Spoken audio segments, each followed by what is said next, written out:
Hey guys, I've got a spoiler for you from Opus VII. It's another fire card. For some reason, all my spoilers are fire. I think it's a coincidence, but who knows. It is Samurai, a 2 CP fire backup. When it enters the field, choose a fire forward, and it gains 2000 power and brave until end of turn. And its dull ability, put it into the break zone, is the same effect, but it can only be used while you're at 5 points or more damage. To start off, it's a 2 CP backup, which is good. 2 CP backups are always potentially playable. It's non-unique, so it's not going to clog your hand if you draw multiples. It's got an entry ability, which is good for a 2 CP backup because that's basically free. You're going to have to play 2 CP backups anyway, so having something on entry, you're basically getting whatever effect that is for free. And then its dull ability, put it into the break zone, so it can get itself off the field, so it doesn't clog your back row. So it does tick all the boxes for like a decent backup. Most of the time you play it, so that entry ability, most of the time you play it will guarantee a damage. If you think of it as like having a wall for the turn, and you know, often the turn wall comes down, or just while he's on the field, each turn he's there, he usually pushes the damage through because it gives plus 2000 power and brave. So there's no risk to attacking from crackback, and the 2000 power will generally get you over the line to push through your opponent's forwards. So that's actually pretty decent.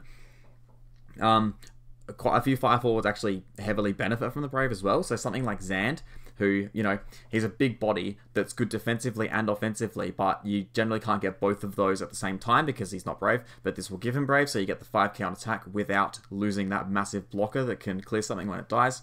Same as Lednar. Lednar's another good example. It's good with brave because it's a good attacker and blocker because it's really hard to combat.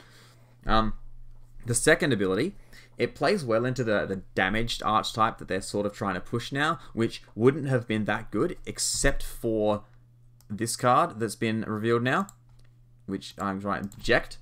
Now that Ject, that Legend Deck, I think that's actually a really good card.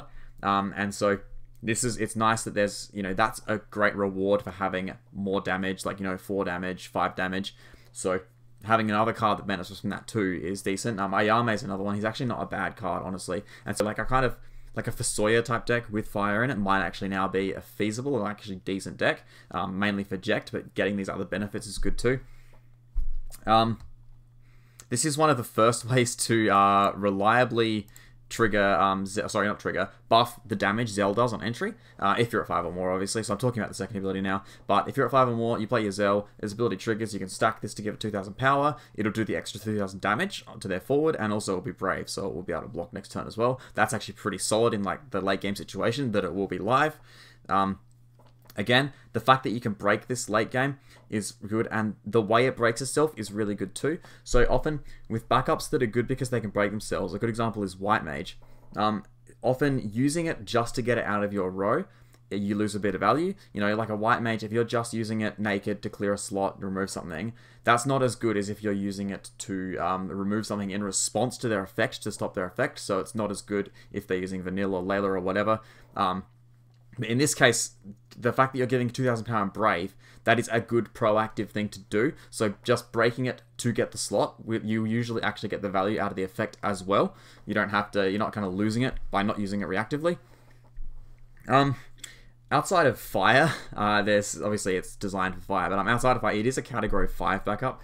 So the new Bart's Legend can actually work with this card if for some reason you make a fire win deck using the Barts.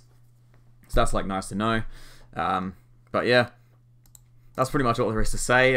It's just like it's actually, honestly, I think it's a very decent 2-cost fire backup, especially in a mono fire deck. I think this has a home for sure. The only other 2 CP backup in fire that's overall generally better currently, in my opinion, is Ninja.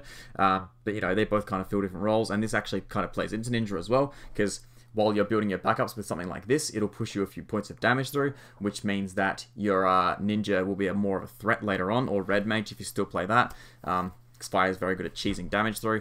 So yeah, I actually like the card. It's well-rounded, it's well-designed in my opinion. I expected to see play in Mono Fire, although if Mono Fire actually sees play, that's another story. But I guess we have to wait and see the entire set before that happens. Cheers for watching.